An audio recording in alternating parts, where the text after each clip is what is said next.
Aux accidents du travail.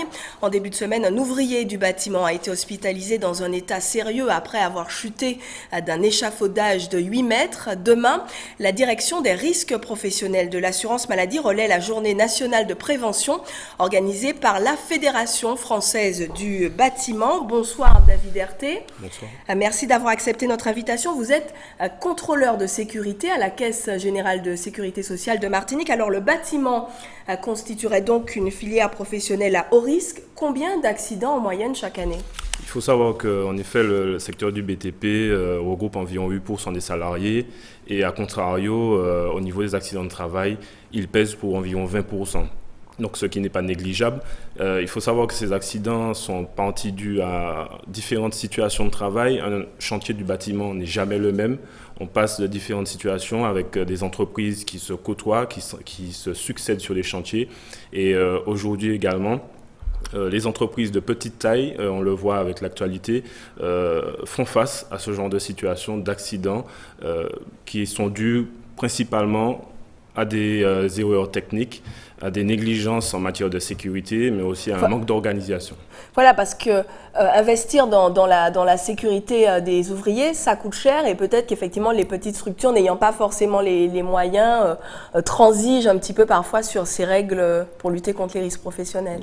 En quelque sorte, il faut dire vraiment qu'il y a un comparatif entre les grosses structures et la majorité des structures de notre tissu économique qui sont composées de petites, vraiment très petites entreprises qui vont de 1 à 10 salariés. Et ces entreprises, justement, doivent adapter au quotidien des mesures de sécurité à leurs chantiers qui sont composés de petits travaux, de construction de petites maisons individuelles. Et ce n'est pas évident au quotidien pour ces structures. Alors demain, vous allez communiquer sur toute une batterie de mesures de prévention pour limiter ces risques professionnels.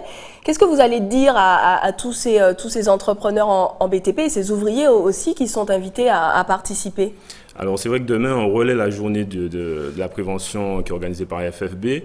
On a voulu organiser cette journée sous un format un peu exceptionnel sur un chantier pour qu'ils ne soient pas, pour qu'ils soient habitués. Ils sont habitués à ce genre de situation.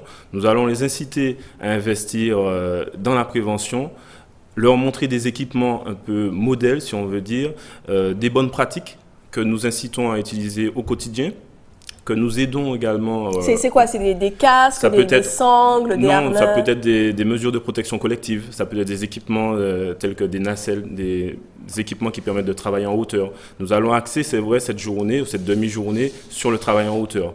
Comme vous avez pu le voir au niveau de l'actualité, il y a eu une chute et nous devions d'axer cette journée. Ça arrive fréquemment, les chutes d'échafaudage. Les chutes de hauteur sont l'une des premières causes d'accidents dans le BTP. Alors, au-delà de la prévention, quelle politique de contrôle vous menez au niveau de la Caisse générale de sécurité sociale, justement pour vérifier que les règles sont globalement respectées sur les chantiers? Alors, depuis 2009, nous menons une politique de contrôle en axant nos actions, principalement justement sur 4 axes, sur les chutes de hauteur, sur les manutentions, l'hygiène et les conditions de travail sur les chantiers, mais également l'intervention des donneurs d'ordre, les maîtres d'ouvrage, les maîtres d'œuvre. Donc c'est là l'essentiel de notre action, car... c'est des contrôles fréquents, vous rendez régulièrement sur les chantiers? Exactement, nous y rendons chaque semaine. Nous ciblons des chantiers types en fonction de leur taille, en fonction de la typologie des ouvrages qui sont exécutés et puis en fonction des déclarations que nous recevons également des entreprises. Et les contrevenants s'exposent à des sanctions? Alors à notre niveau, ils peuvent avoir des sanctions qui sont plus ou moins d'ordre financier, mais le contrôle, nous allons au-delà du contrôle. Nous essayons également de conseiller les entreprises, de les accompagner. La prévention. Très bien. Merci beaucoup David Herté d'être venu sur ce plateau. C'est un sésame rose devenu